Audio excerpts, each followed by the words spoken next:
Hello everyone, welcome back. If you watched yesterday, day one of York's Ebor preview yesterday, we're looking forward now to day two. 7 races once again on the Knavesmire, one of the most popular fixtures that there is, and it features 7, as mentioned, which the midway point of is the Group 1 Yorkshire Oaks. Small field, but plenty of other races which are going to take plenty of unpicking. Let's have a look at the first race, which is the Bet Lowther Stakes.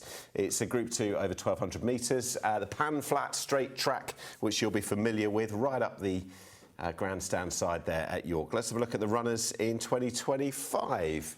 America Queen, Argentine Tango, Come On Eileen, Dandana, Mood Queen, Pearl Fortune, Royal Fixation, Secret Hideaway, Stayer, Time for Showcasing, War Faith. Let's have a look at some Newmarket July meeting form. Royal Fixation coming out on top of those who stand their ground for Thursday. Yeah, this is a good run from Royal Fixation, no doubt about that. Just beaten behind Venetian Sun, who's now 3 from 3, and of course she's a Royal Ascot winner as well. First 2 well clear of the rest. Argentine Tango ran a good race for a while, and the way this race sometimes sets up could see her get a little bit closer to the action.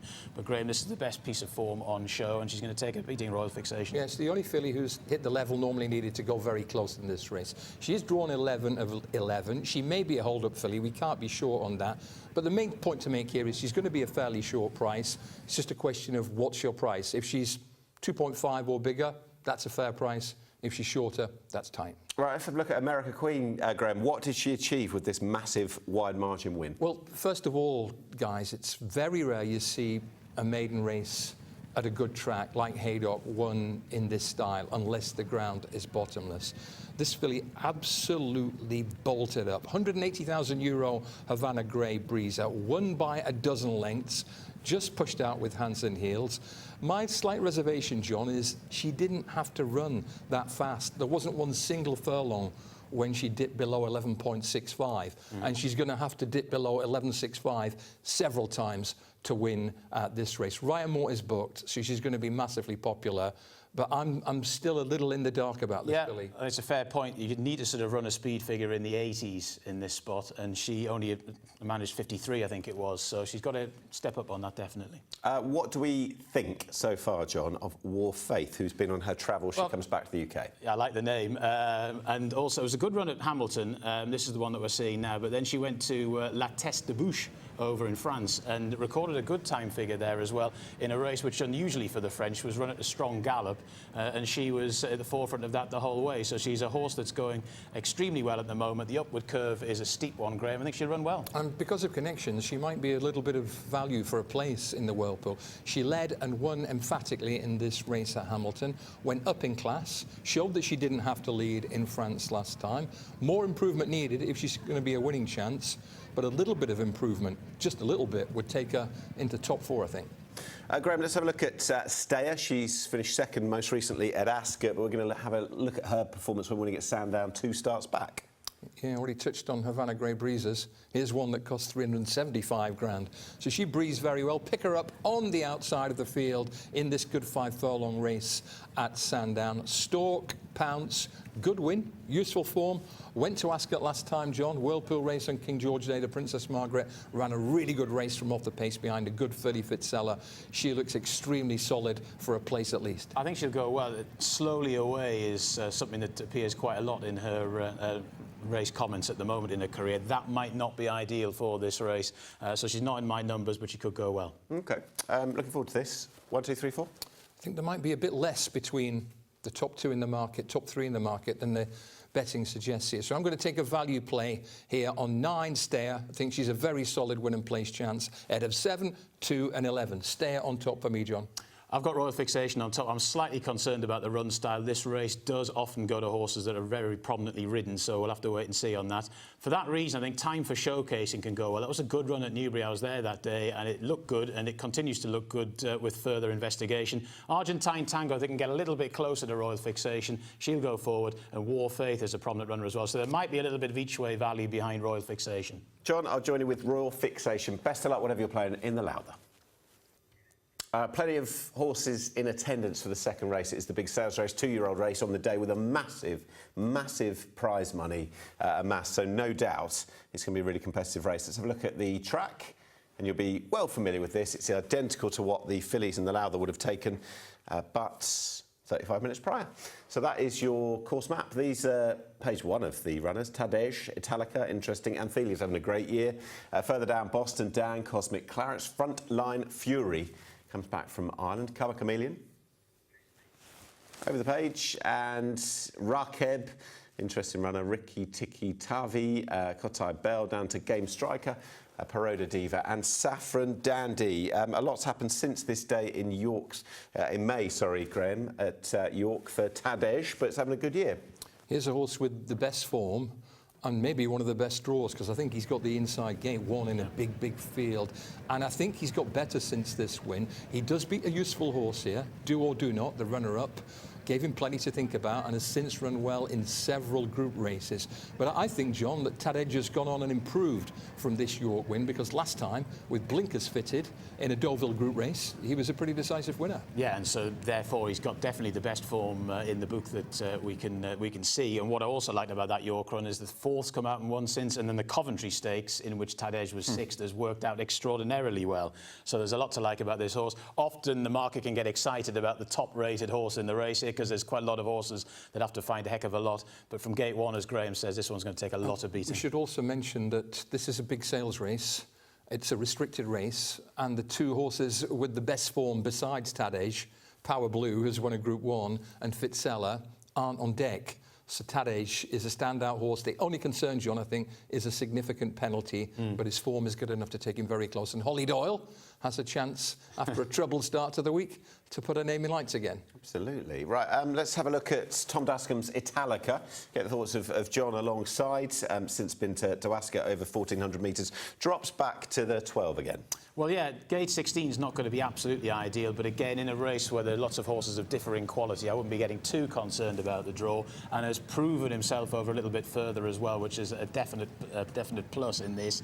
So I think the run style, which is fairly prominent anyway, you know this horse hit the line well, so definite place number for me. Yeah, this is a bunch finish, but he toughed it out really well. And on the numbers, he seemed to do a bit better again, over 1,400 at Ascot last time. I am slightly concerned about the draw in a massive field, but his form gives him a place chance. OK, they've said about Frontline Fury that they like him, and understandably so. Has already taken in, Graham, a big sales race over in Ireland last time. Didn't run too badly at all. Not at all, no. This race last time was a very similar race to the one we're going to see at York on Thursday. He gave it his best shot, John. He's got good, aggressive speed. I think he's got a pretty high draw as well, but if his jockey wants to get him across to the centre, I think he can do, and I think he can run a bowl race. Well, he'll blaze, and he's not got a really great competition to run up against here, so I think he can go well, but I'll be slightly concerned not really seeing out the 1,200 brilliantly here, and something similar might eventuate at York on Thursday.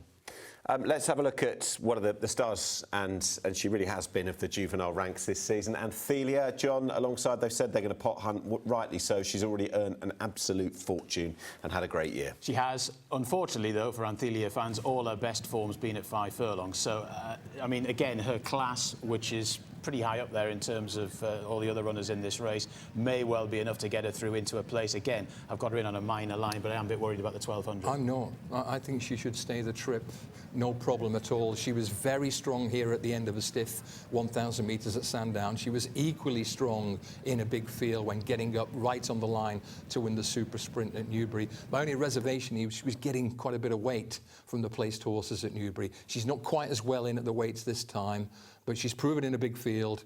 She's useful. She's bound to run well, I think.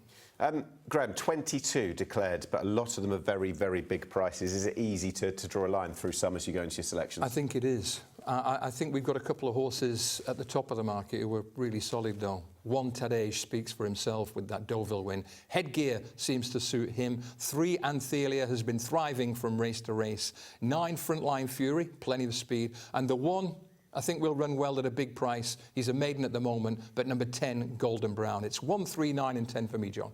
Yeah, Tadej has got a rating of 106, which would be good enough to win virtually any renewal of this race going back through history. So that one will do for me, especially from gate 1. Rakeb has got some pretty solid form and a decent drawer as well. We'll be a little bit back in the run, but hopefully picking them off in the closing stages. Italica in there for 3rd and Anthelia for 4th. But Tadej for me, class hopefully will out. Yeah, I think it probably will.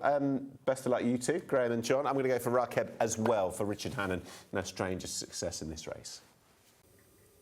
The older horses on show in the third race of the day, which is the Clipper Handicap, a Heritage Handicap, Class 2 event over 1,600 metres. So unlike our first couple of races, which you can find to the straight track, they will take that turn, the good galloping track that it is, before facing up to the 1,000-metre home straight. And this is the field of 18 declared runners, headed by Ancient Rome. You've got the likes of Bullet Point, Mayal, Urban Lion, Apiarist, Mews, La Trinidad, who certainly knows his way around York, Alto, almost won at Newmarket a couple of starts ago, Sisyphean, Old Cock, Cerulean Bay, Blue for You, Lead Man, Duke's Command, and down to Mythical Guest. It's hard, Graham, to get away from the form where we see Mews just coming out on top at the track back in July. Yeah, I think this might be a key galloping clue. We've got these horses highlighted. Old Cock, I want you to keep an eye on him. I thought he was fairly gently handled, perhaps with August in mind here, but there is the winner highlighted, Mews. Unusual profile in some ways. He's very lightly raced, only had 4 runs. He's won 3 of them. Sole defeat came at Royal Ascot in the Jersey Stakes, and perhaps he has a bit in hand here, John, because he just pushed along firmly, seems likely to go on and win it well, and then perhaps idles a bit late on. Horse also in yellow colours, who finishes second, Sisyphean, has a good record at York, didn't shine last time. One way or another, I think this is going to have a significant bearing on the outcome on Thursday. Yeah, the first 2 in that race both went a bit too quick in the early stages. If you dig into the sections of that race, you know, it was Pedro staying on as well as Old Cock. So I thought those 2... Yeah, those 2 both ran very well. And Mews is just about the only horse in this race who could still be a group horse in the future on a good handicap mark. So he goes in numbers for me. Gate 11 is going to be a bit tricky. Low draw is definitely preferable in this race, but Mews is definitely a leading chance. We always want one of those wolves in sheep clothing kind of handicap performers. Right, let's have a look at Newmarket back in April. Lots happened since for Bullet Point, but it's a key clue for us, Bullet Point. Yeah, I like him round a bend with a lowish draw as well. Gate 3, Bullet Point here. Obviously, he went then from this to finish a really good second in the Royal Hunt Cup. I was disappointed he was reeled in at Ascot last time because he didn't really knock out really fast sectionals in the early part of the race, and he was still reeled in by maybe a very progressive horse.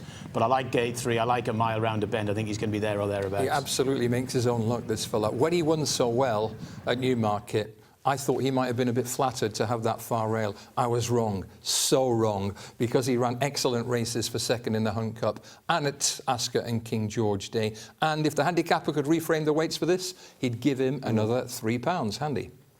OK, it's a good race, it's a tricky race, and I imagine that a lot of horses would have been targeted from some way out. All in conclusion, who do you like? Well, John's right to touch on this draw thing. I think 8 of the last 10 have been drawn in single figures, but Old Cock is not drawn out of this, and I think, as a good York winner who wasn't knocked about last time, I think we can expect him to peak on Thursday. 12 Old Cock, 2 Bullet Point, 7 Mews, and 10 Sisyphean. John, you have long been a Bullet Point fan, haven't you? I have, and yes, I want to give him one more go. Certainly think there's lots in his favour on Thursday afternoon. Northern Express, dear old Northern Express, he's got to go in there. Gate 2, he was 5th in this race back in 2023. I was amazed to find he didn't run at the Ebor meeting last year, but he's back here this time round. He'll run a good race at a price. Mews in for 3rd and Sisyphean. They're both very progressive. I think that's the 1, 2, 3, 4 for me. Sisyphean for me as well. I had to Google what it meant.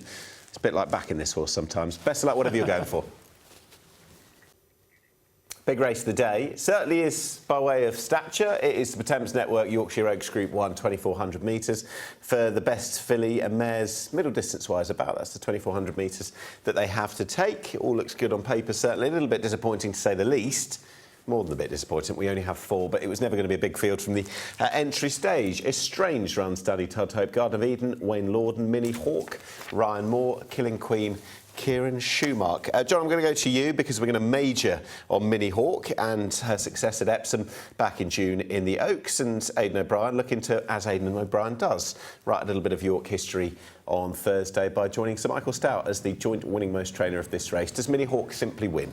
Probably, yeah. I mean, this is a great stoush between her and Whirl as well, all the way up that Epsom straight, and of course Whirl has advertised the form very well. Killing Queen's interesting. If she's ridden forward, she just didn't act on the track at Epsom, I don't think, but if she's ridden forward in a small field, she might be able to outrun her price, but obviously on all-known form. Minnie Hawk then went on to win the Irish Oaks as well, Graham. She's going to be very tough to beat. Wells polished the form twice.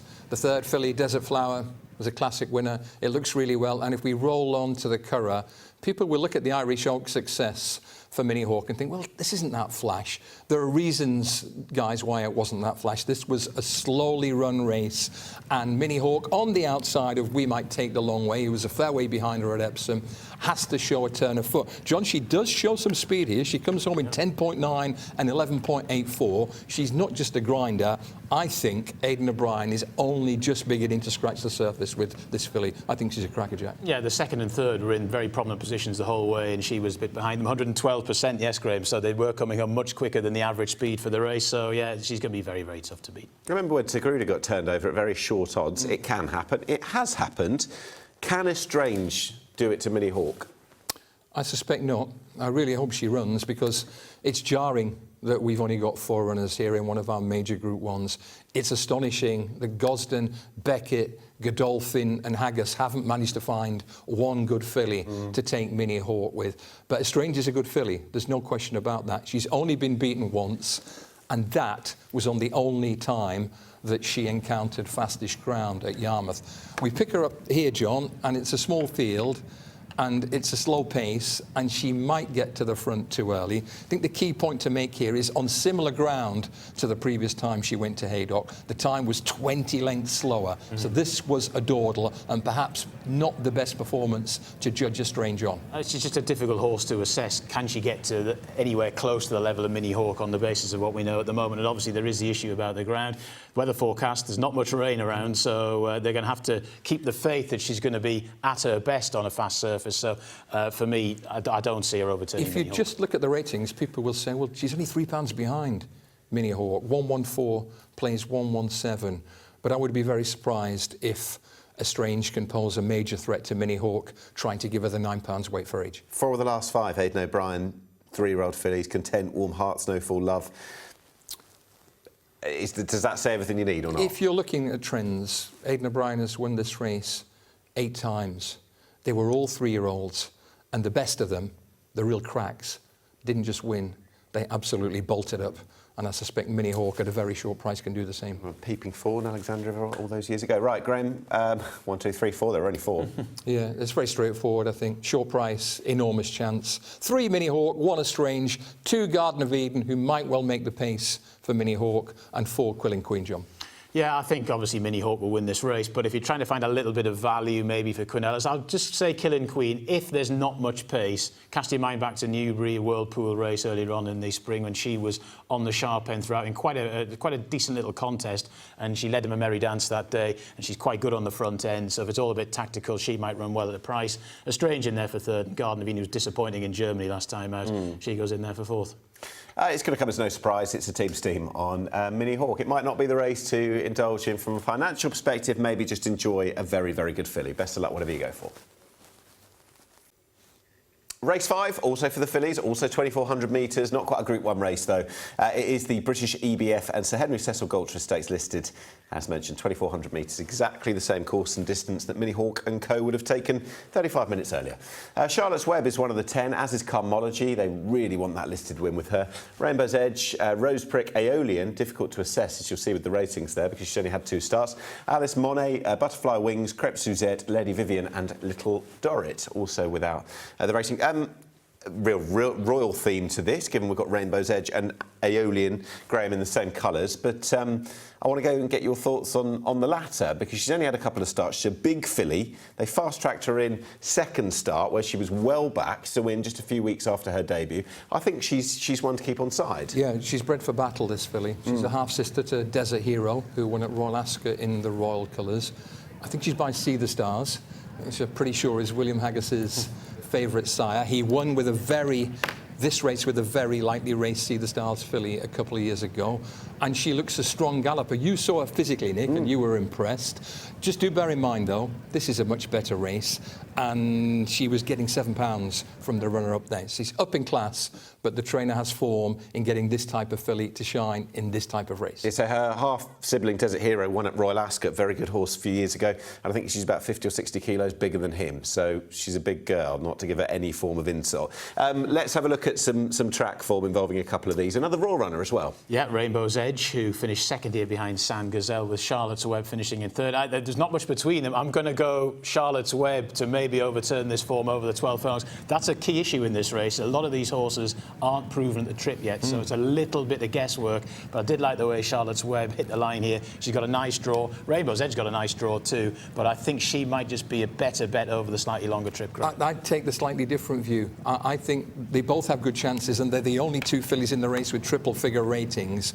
But have a look at the way they both gallop on. Rainbow's Edge was treated as a miler early on. She won a pretty good race at Ascot, but she's out of a mare, Memory, who went bad, started to refuse to race, but she's produced Call to Mind, a good staying Haggis filly. So if you like one, you're fairly entitled to like the other. I don't think there'll be much between the two, but I like Rainbow's Edge from that pair. OK, 10 to sort out. Graham, you 1, 2, 3, 4, please. Hats off to the King and Queen. They've got a couple of strong chances here. I'm going to go for a Quinella, a Royal Quinella here, John Blance. 3 Rainbow's Edge out of 5 Aeolian, 1 Charlotte's Web, and 2 last year's runner-up, Carmology. John, is it hats off to the King and the Jelly Bean? There's nothing I love more than a Royal Quinella, but I'm not going to give you one here, sadly. Charlotte's Web on top with Rainbow's Edge in there for second. There's not much between them. Butterfly Wings ran an interesting race last time out. Behind Minnie Hawk in the Irish Oaks, was too far behind in a slowly run race. Might be interesting at this lower level. And Carmology ran a good race in this last year and gets a good draw. One quick word. The Gosdens, John Gosden in particular, has another runner here in Crepe Suzette. I think John Gosden would like a knighthood. It would be very much in his best interests not to beat the King and Queen with Crepe Suzette. The royal theme just flows through. Rainbow's Edge, Aeolian, both in the royal colours, and bred by the late Her Majesty the Queen as well. And I hope Aeolian can be winning in her honour. It's 2-year-olds again as we go to race 6 on Thursday at York. Very valuable Nursery handicap, which is run over 1,400 metres. So let's show you that track and trip as well. It was used on day 1 for the Acomb Stakes, so not quite the full bend. They've got a shoot from which to start. Command the Stars, Stellar Sunrise, Ballistic Missile, down to the likes of Better and Better, Special Dividend, Just a Girl, Amazing Journey. Over the page, and we'll show you the others. Logie Bear, Champion Islands, Kanishka, Gold Dawn, and at the bottom, Dublin Bay. And I wanted to mention this horse, well, we did certainly, Graham, because it's not the only option that week. Yeah, try and set the scene here. He's massively progressive, Dublin Bay, but he's also entered at York on day 1 in a 1,200-metre Nursery. That's before after we've recorded this, but before Thursday, obviously. So keep an eye on him. If he thrives at York on day 1, he might be back on deck on day 2. OK. Let's go back to Glorious Goodwoods, the Qatar Goodwood Festival, back in late July. Now, I'm going to throw this. I apologise because I don't remember who, but one of you liked Stellar Sunrise going into this. I think it was John.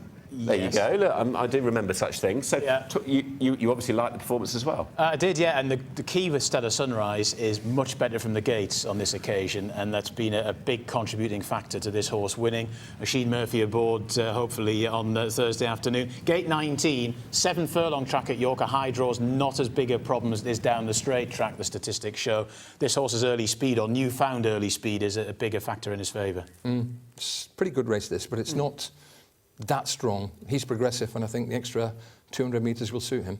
Greg, what do we think of Command the Stars, a horse who certainly knows how to win at the distance? Is 2 from 3 so far. He's got Royal Love Gentry. Great race down the line. For when he wins. I don't think he's well handicapped with the big weight. We pick him up winning a very middling race at Beverley. You'll see that he hangs noticeably to the left on the straight course at Beverley. He's won again since. He went to Lingfield. He seized the stands rail, John, which is a golden highway. The second and third haven't really polished that Lingfield form. And if he wins this handicap of Markham 90, then my maths have gone awry. Yeah, I'm slightly less cold than him. I think I've got him in the numbers for this spot. And yeah, he did. It's my job normally to mention the Golden Highway at Lingfield when I'm commentating there. But yes, he did use that gate speed to get into good position. Proven over slightly further that Beverley race, obviously uphill finish. He was hanging somewhat, but I think he can go all right. I'm going to go back to Goodwood again, John, and get your thoughts on a few of these in behind Sir Albert. Yeah. It's funny this, isn't it? Because the sun had come out by this point, but earlier in the afternoon it had been anything but, I think, well, officially heavy at that point. Champion Island, Hey True Blue, Amazing Journey. I like Amazing Journey from this. 1 or 2 blind alleys on the soft ground this horse ran up and has got some good York form from a previous run. Watch how this one finishes as well, just off the back of the telly, but then emerges once more. So I think at York on better ground, I think Amazing Journey amazing journey for the Osbornes will go well. The ground is a key factor. Ground was really well watered pre-deluge at Goodwood, so I wouldn't expect that to be a literal guide. Pretty good race though, that, so it should have some bearing on Thursday's race. OK, Nursery, 2-year-olds once again. Graham, who do you like? It's by far the hardest race of the day, this, and I've not got a great level of confidence. But there was something about the way Just a Girl won at Lingfield last time that caught my eye. She showed real enthusiasm. Number 8, Just a Girl, and of number 9, Peel Park, we haven't mentioned. Ryan Moore was booked early for a horse who won tidily at Yarmouth, moves up in trip. 5, Hey True Blue, we just saw him running pretty well at Goodwood. And 4, Daydream Eyes. So, no great confidence, but Just a Girl is on top for me. This is one of these great whirlpool moments where Graham's got 4 horses and I've got 4 completely different ones. It is that type of race. We're going to go with Amazing Journey on top to reclaim that York form from a couple of starts ago. Ballistic Mistyle's got some Knavesmire form as well, and up to 7 furlongs I think should suit. Stellar Sunrise in there for 3rd and Command the Stars for 4th, so 10, 3, 2 and 1 for me. I couldn't help get away from that Amazing Journey run at Goodwood, so I'm going to join John, much to his disappointment, I'm sure. And just like that, we're at the end of Thursday's previews. Hope you've enjoyed them so far. And by the time we get to Thursday afternoon, back plenty of winners. If you're following these two in, you definitely will. Right, let's have a look at the course map for the last race. It is a Fillies handicap, Heritage handicap as well, £100,000 on offer, 1,400 metres. So it's the same exact distance as our preceding race. Headed up by Silver Ghost, Rogue Sensations, their bonus time French Sand Royal Velvet, Dancing the Storm down to Dash of Azure, under that man Ryan Moore. Bellacci, Shallow, or Malulu, maybe not, Molly Foster, and down to Lady Mariko. We're going to have a look at a couple of pieces of form, and not for the first time in these previews, Graham, go back to glorious Goodwood and hone in on Dancing the Storm. Yeah, straight off the fence. This is my best bet in the handicaps on day 2 by some margin. She's 2 from 6, impressive at Sandown, too keen with no cover at Sandown next time. This race at Goodwood, when she finished 2nd from well back, was rammed full of banging form horses. Watch the way she charges home when she gets racing room, John. I won't need to tell you this, but I'll tell the viewers, she was fastest for the last 3 furlongs than anything else in the field. That's a notable stat, I feel. Yeah, and it's not easy to weave your way through down on that far side rail at Goodwood in some of those really competitive handicaps. So, yeah, on top for me as well. But I'm not quite as confident as Graham, but I'm pretty confident. She's a hold-up filly, so I don't think the wide draw is a major hardship. She would get back wherever she was drawn, and Asheen Murphy will be really keen to get her some cover early. Paddy Toomey, the Irish trainer who's in form, but when's he not? He's going to have Karmas in the Great Vulture on day 1. He's going to run bonus time, John, on day 2. Yeah, I like this horse. Not to win, but I think certainly is one for a place line. This was a really good effort over the 6 furlongs, blasted out and continued blasting all the way home if you look into the sectional times, and has gone reasonably well over 1,400 as well. Probably will end up setting it up for Graham's selection or my selection as well. Dancing the Storm, 1, 2 other hold-up types. There's quite a bit of pace pressure here, so I won't find it really easy to see out a strongly run 7, but this was a good performance. Really good. She was sold at that Ascot Boutique Seal, 320 grand from the Cromwell Yard. Such a good target trainer. She's had 4 runs, she's won 2, and Toomey, when he targets one at a handicap, is so good. Different class. We know who's on top, Graham, so just flesh out the rest. Yeah, I'm dancing all the way here, guys. Dancing the Storm, number 7, is firmly on stop. 9, Dash of Azure, has caught the eye more than once in similar good handicaps. 14 and 4 as backup, but strong Asheen Murphy waving through from off the pace. We'll be dancing in the Storm for the last on Thursday. Let's hope so. Don't want to worry Graham, but I'm very keen on this one as well. Dancing the Storm on top for me. Like bonus time for the reasons given there, in for 2nd. Eternal Sunshine ran a good race at Hamilton last time out and gets £7 claim, a Lauren Young aboard for Sonny Jim Goldie. And I got Silver Ghost in there for 4th, who's back into handicap company. It was probably a step too far in a group racing level last time at Goodwood. Interesting, held up off a strong pace. OK, I don't want to get done for plagiarism, so I'm not. I'm going to go bonus time, taking on both of you, but firmly respect and believe you've got a good one there with Dancing the Storm. Graham and John, thank you very much. We will see you again tomorrow for a preview of day 3. Thank you very much for watching York's day 2 preview of the Ebor Festival, featuring the Yorkshire Oaks and a whole load else besides. Have a good one.